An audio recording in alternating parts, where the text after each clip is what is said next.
نے کا بھی حکم فرمایا طلب العلم فریضۃ علی کل مسلم و مسلمہ۔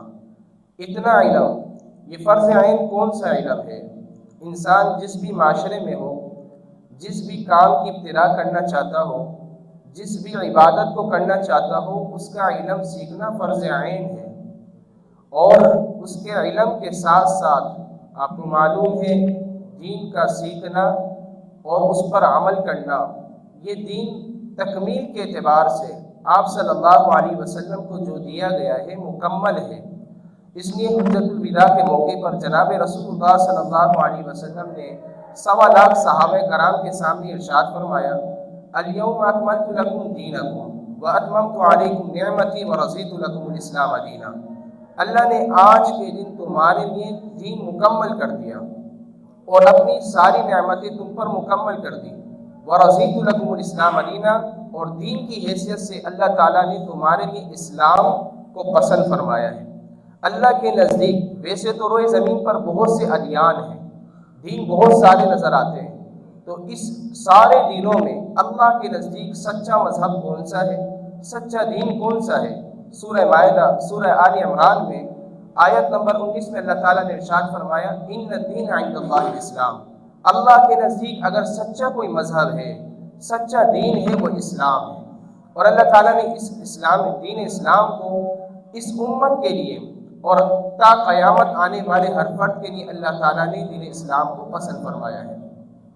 یہ دین جناب رسول اللہ صلی اللہ علیہ وسلم جس موڑ پر تشریف لائے، دین کا نام نہیں تھا۔ دین کے لیے دین کی اہمیت کو سمجھنا ضروری ہے۔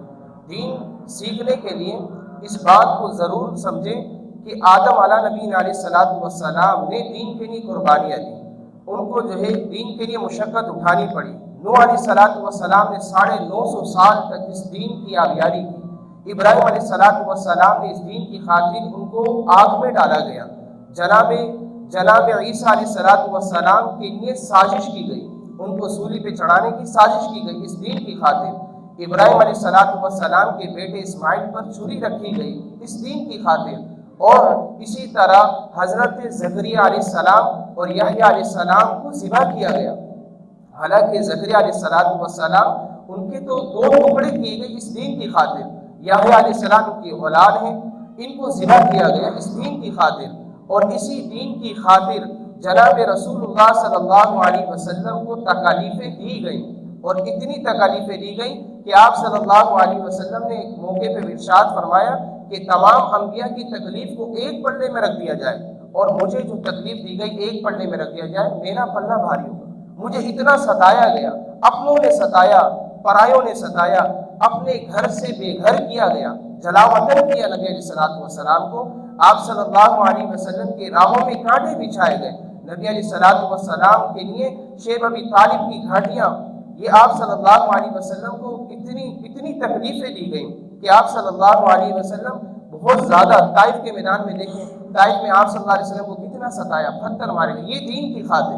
اس دین کو جس کو ہم نے یہ سمجھا ہوا ہے کہ دین، ہم یہ سمجھتے ہیں، ہمارا گمان یہ ہے کہ ہم نے نماز پڑھی، ہم نے روزہ رکھا، اسی کا نام دین ہے۔ حالانکہ دین ایک مکمل ضابطہ حیات ہے، ایک مکمل ضابطہ حیات ہے اور مکمل ہے، ہمیں ہر شعبے میں ہماری رہنمائی کرتا ہے۔ باپ ہے تو باپ کی حیثیت کیا ہے، باپ کس طرح اپنی اولاد کی تربیت کرے، ہر شعبے میں ہمیں دین سکھاتا ہے۔ بیٹا ہے تو ماں باپ کے کیا حقوق ہے، دین سکھاتا ہے۔ چھوٹے ہیں، بڑوں کا کیا ادب ہے، دین سکھاتا ہے۔ بڑا ہے، چھوٹوں کے کیا ادب ہے، دین سکھاتا ہے۔ میاں بیوی کے کیا حقوق ہیں، دین سکھاتا ہے۔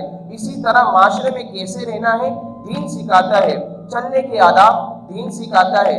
اسی طرح آپ کے تکلم کا انداز دین سکھاتا ہے۔ سونے کے آداب دین سکھاتا ہے۔ بیت الخلاء کے آداب دین سکھاتا ہے۔ بیت اللہ کے آداب دین سکھاتا ہے۔ حج پہ چلے جائیں، حج کے آداب دین سکھاتا ہے۔ عمرے پہ چلے جائیں، عمرے کے آداب دین سکھاتا ہے۔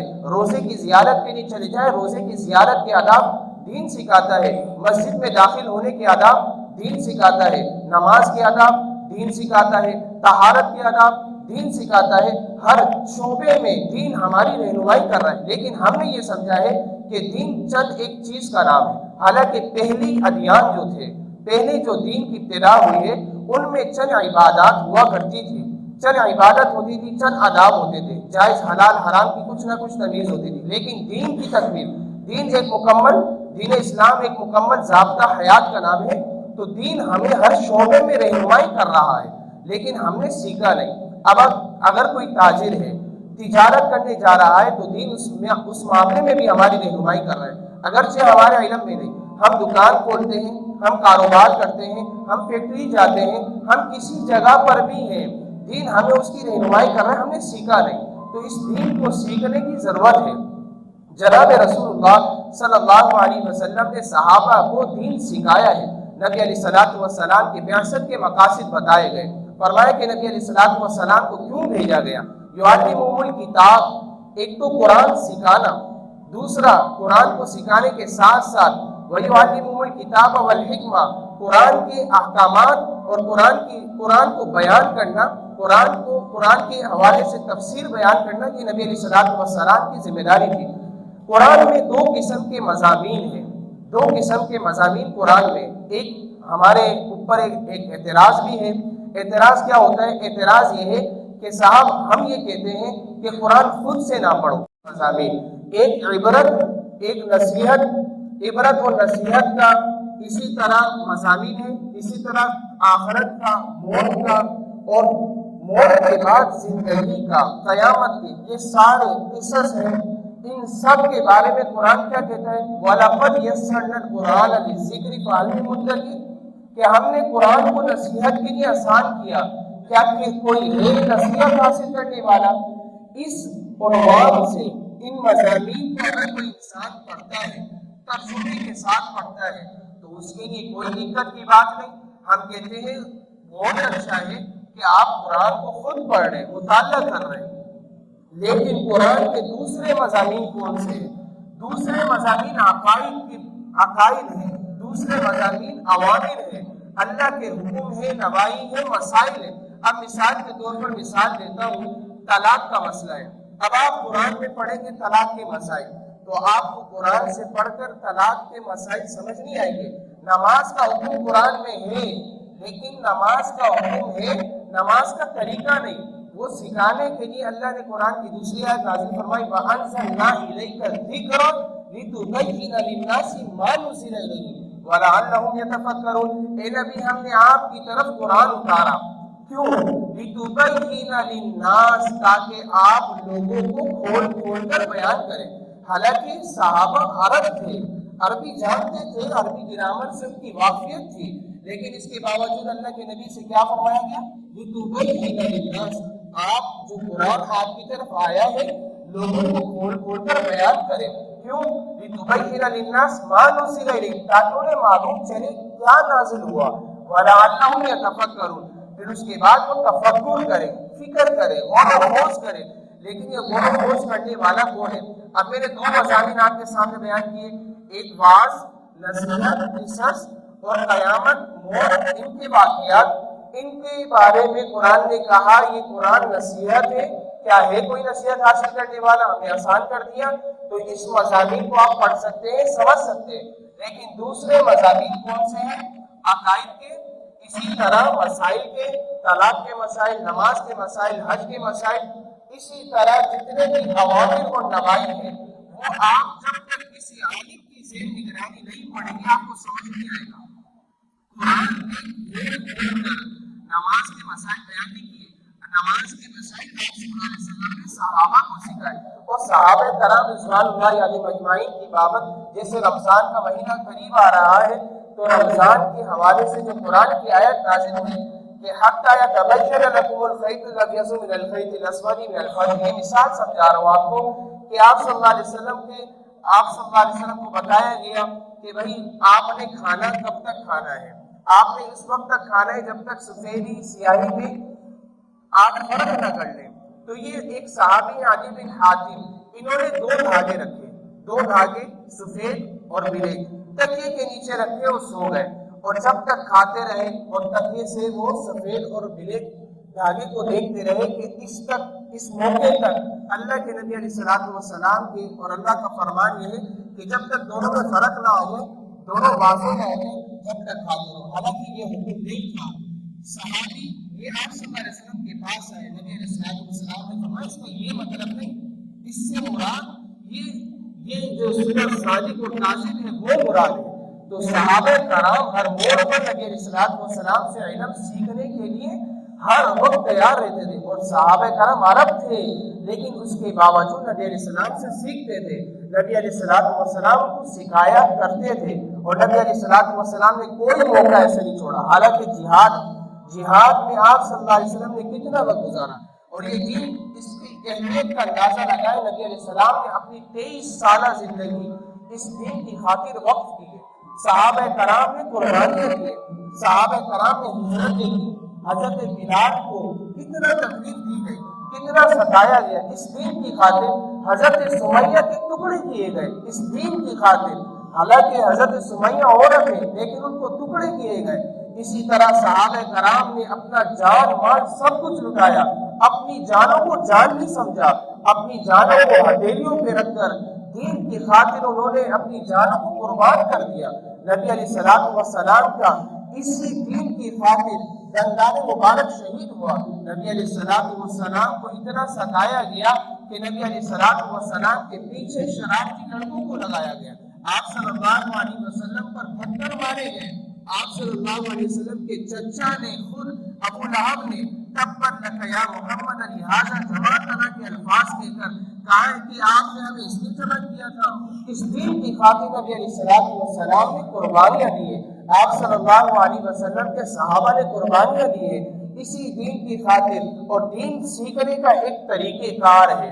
نبی علیہ السلام اس طرح صحابہ کی تربیت کرتے تھے، دین سکھاتے تھے، اور خاص موقع پر نبی علیہ السلام دین کی تربیت صحابہ کی کرتے تھے، دین سکھانے کا کوئی موقع نہیں چھوڑا۔ اور پھر آخری حج کے موقع پر نبی علیہ السلام نے خصوصی طور پر دین اور دنیا کی کئی چیزیں صحابہ کرام کو سکھائی اور کئی معاملات سکھائے، اور یہ دین نبی علیہ السلام نے بطور امانت صحابہ کرام کو دیا، اور زمانہ یہ جانتا ہے کہ یہ دین نبی علیہ السلام سے آپ صلی اللہ علیہ وسلم کے صحابہ نے سیکھا، پھر نبی علیہ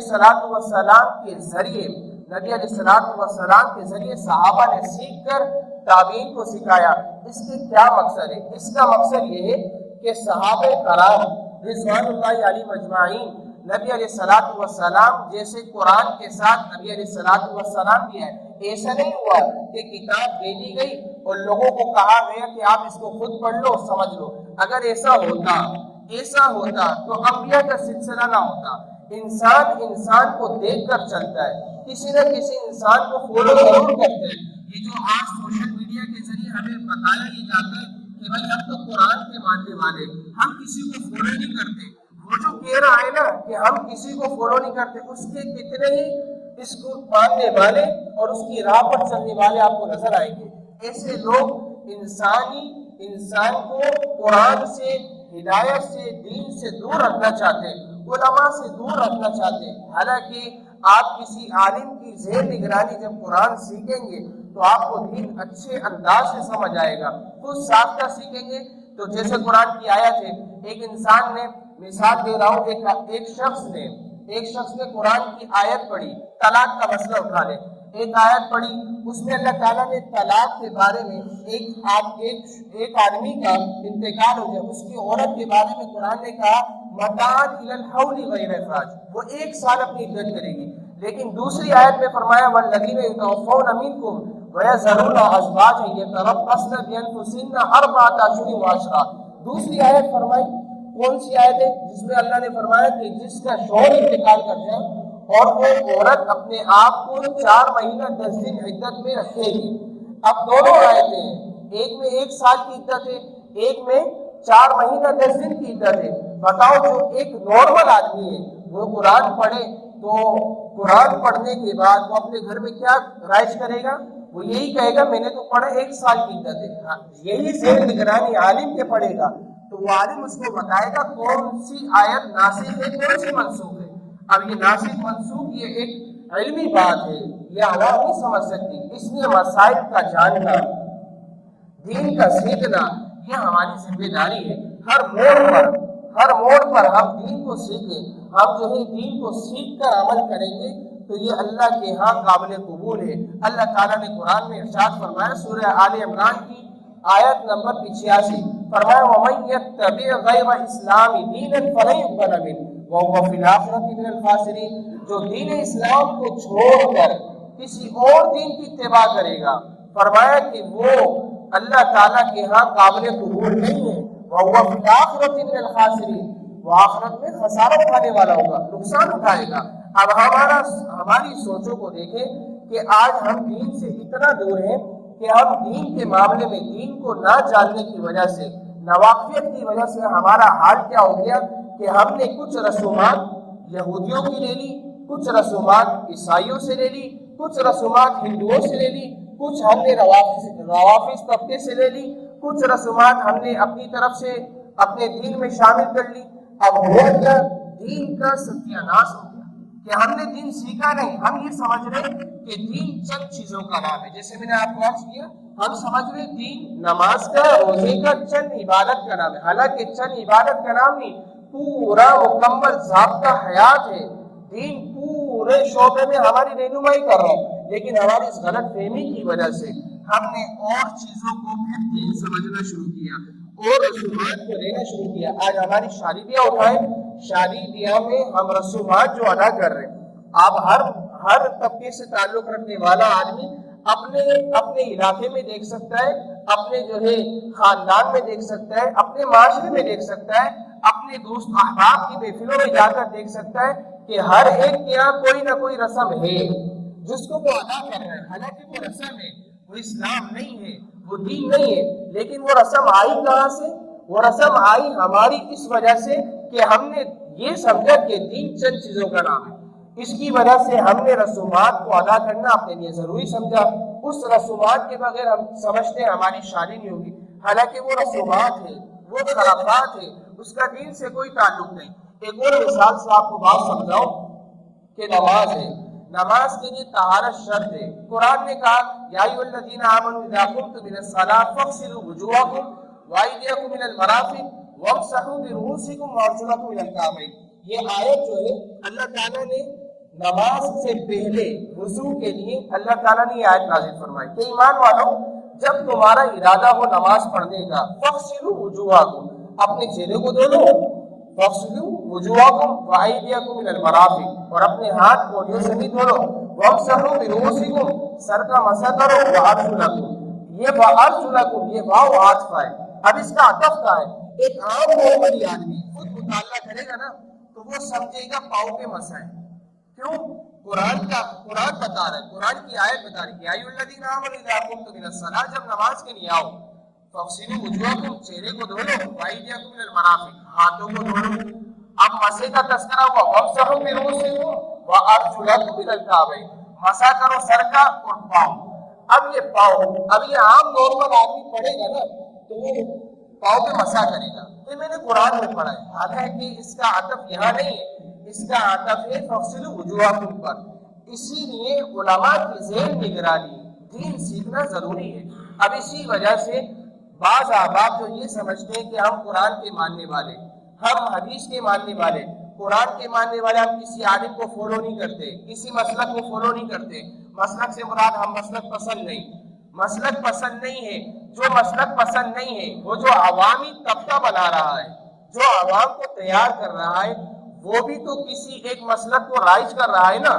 مثال کے طور پر میں ہوں، اگر میں یہ کہتا ہوں میرا کسی مسلک سے تعلق نہیں، میرا کسی مسلک سے تعلق نہیں، میں صرف قرآن والا ہوں، میں حدیث والا ہوں، اب جب میرے مجمع جو میرے پاس آئے گا، جو لوگ میرے پاس آئیں گے، عوام جو مجھے فالو کرے گی، تو وہ بھی تو ایک مسلک بنا رہا ہوں میں، تو مسلک کا نام عوام دیتی ہے۔ اس لیے ضروری اس بات کی کہ ہم دین کو سیکھیں علماء کی زیر نگرانی، مستند عالم ہو، جیسے ہمارے مفتی عبید الرحمن الفی صاحب ہیں، انہوں نے بہت اچھا یہ ایک طریقہ انہوں نے عوامی سطح پر لوگوں کی سہولت کے لیے انہوں نے یہ جو ہے شروع کیا ہے، اللہ ان کی عمر کو دراز فرمائے، ان کا سایہ ہمارے اوپر تاجر سلامت رکھے کہ انہوں نے اس طریقے کو رائج کر عوامی سطح پر عوام کو دین سے واقفیت کی، اور اسی طرح ان میں جو بنیادی عقائد ہیں اس کے حوالے سے آپ کے لیے رکھا ہے، آپ کی سہولت کے لیے۔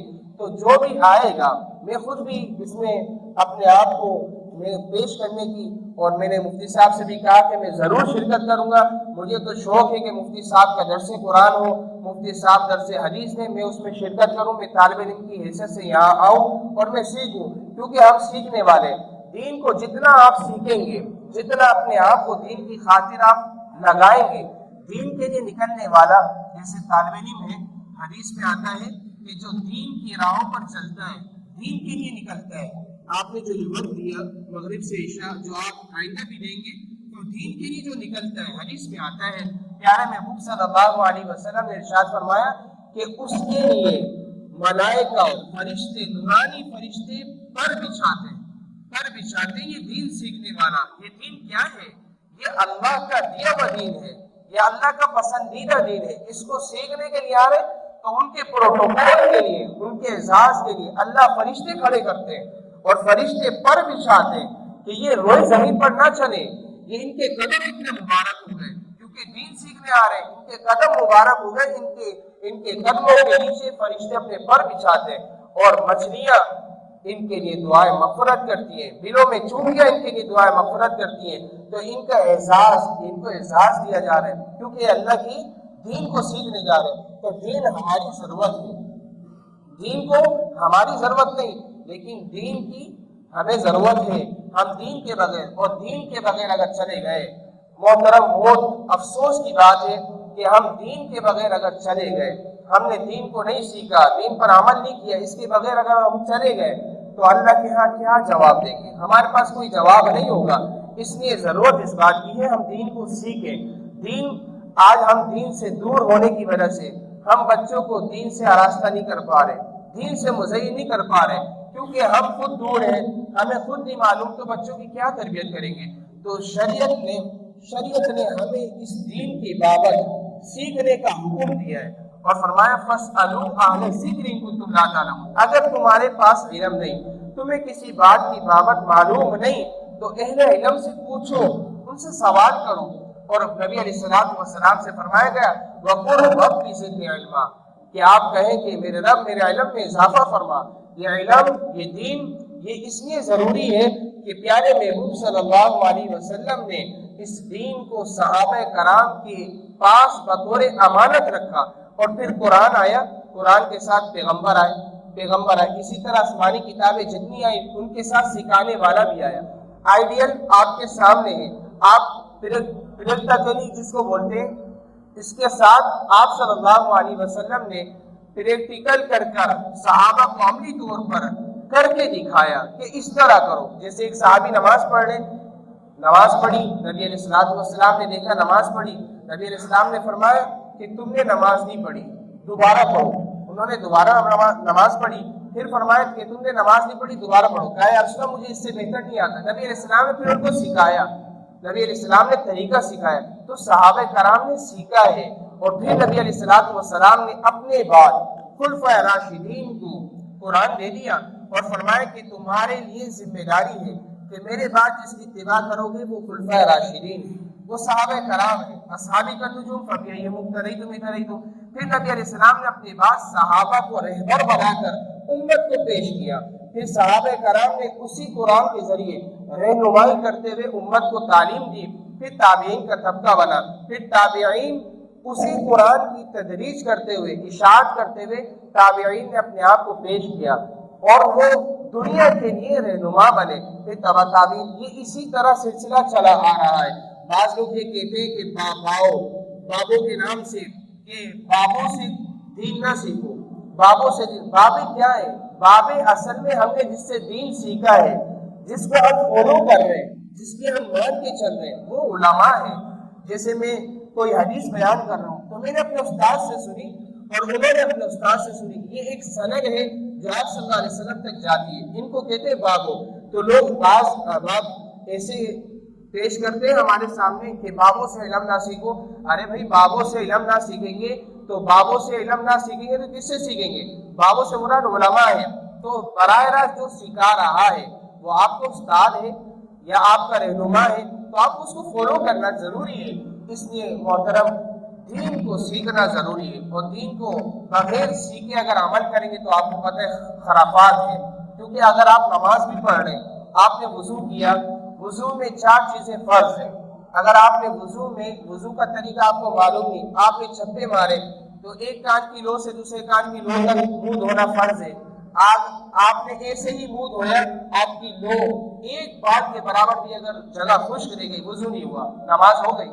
نماز نہیں ہوئی۔ اب اتنی بڑی عبادت آپ نے کی اور آپ نے اپنے آپ کو دلاسا دیا میں نے کر لی، لیکن آپ نے فرض کی کوتاہی کی وجہ سے، دین نہ سیکھنے کی وجہ سے آپ نے اس میں کوتاہی کی، جس کی وجہ سے آپ کی عبادت نہیں ہوئی۔ اسی طرح حج کرنے جا رہا ہے، حج کے اگر طریقہ نہ سیکھے، وہاں جا کر اپنے طور پہ کرے، مجھے بتائیں کہ پھر اس کے اوپر دم لازم ہوگا نہیں ہوگا؟ وہ بہت سی ایسے کام کر بیٹھے گا جس کی وجہ سے اس کے حج کا وبال آ جائے گا، حج کی وجہ سے اس کے اوپر وبال آ جائے گا۔ اسی طرح زکوٰۃ کے مسائل ہیں، زکوٰۃ انسان کے اوپر کب فرض ہوتی ہے، کیسے فرض ہوتی ہے، اور اس کے لیے کتنا مال نکالنا ضروری ہے، یہ آپ کو قرآن نہیں بتا رہا۔ قرآن نے اجمال بیان کیا، مبہم باتیں کی، قرآن نے عقائد کے حوالے سے، مسائل کے حوالے سے مبہم باتیں کی، ان کو علماء ہی آپ کو صحیح آپ کی رہنمائی کریں گے، رہبری کریں گے کہ بھائی اس مسئلے میں آپ صلی اللہ علیہ وسلم کی حدیث کیا ہے۔ صرف قرآن ماننے والا حدیث کو چھوڑ کر وہ بھی رہنمائی حاصل نہیں کر سکتا، صرف حدیث کو لینے والا قرآن کو چھوڑ کر وہ بھی رہنمائی حاصل نہیں کر سکتا، اس لیے کہ آپ صلی اللہ علیہ وسلم نے قرآن کے ساتھ حدیث کے ذریعے امت کو سمجھایا ہے۔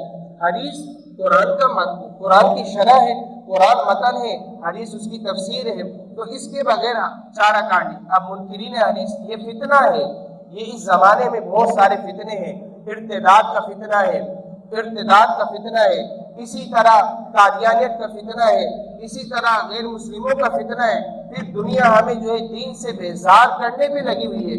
تو اس موڑ پر دین کو سیکھنا ضروری ہے، اور دین کو سیکھنے کے ساتھ ساتھ اپنے بچوں کی تربیت کرنا اور اپنے بچوں کو دین سے آراستہ کرنا، یہ ہمارے بچوں کا حق ہے، کہ بچوں کا یہ حق ہے۔ آپ صلی اللہ علیہ وسلم نے فرمایا کہ اولاد کے کیا حقوق ہیں؟ فرمایا کہ سب سے پہلے بچہ پیدا ہو تو اس کا اچھا نام رکھنا، یہ اولاد کا حق ہے۔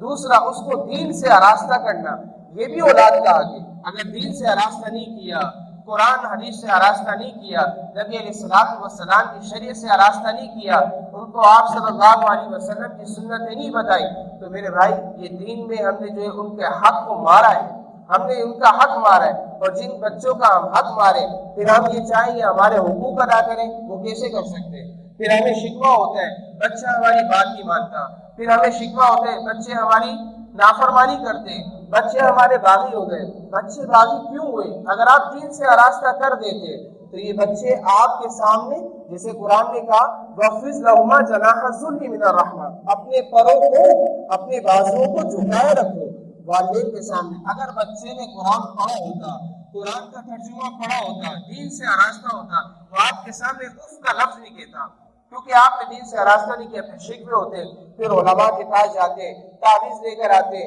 کہ کسی طرح بچہ ہمارے فرما برداری میں آ جائے، لیکن بچہ ہاتھ سے نکل چکا ہوتا ہے۔ اس لیے جو ہے ضرورت اس بات کی ہے کہ مفتی صاحب نے جو اس عنوان سے آؤ اسلام سیکھے کے عنوان سے جو یہ درس رکھا ہے، تو اس میں خود بھی شرکت کرے۔ میں بھی انشاءاللہ اس میں آؤں گا، کیونکہ میں بھی سیکھنے والا ہوں۔ اللہ تعالی ہم سب کو، اور یہ جو دین ہے میرے بھائی، یہ دین صحابہ کرام نے قربانی دی ہے، جیسے میں نے بتایا، تو یہ اسلام وہ دین نہیں جس نے پانی سے آبیاری پائی، دیا خون صحابہ نے، جب ہی اس میں آبیاری آئی، صحابہ نے خون سے جو ہے اس کو آبیاری دی ہے۔ ہم اس کی جو ہے قدر و قیمت کو جانیں، اس کو سیکھیں۔ اقول قولی ھذا استغفر اللہ واتوب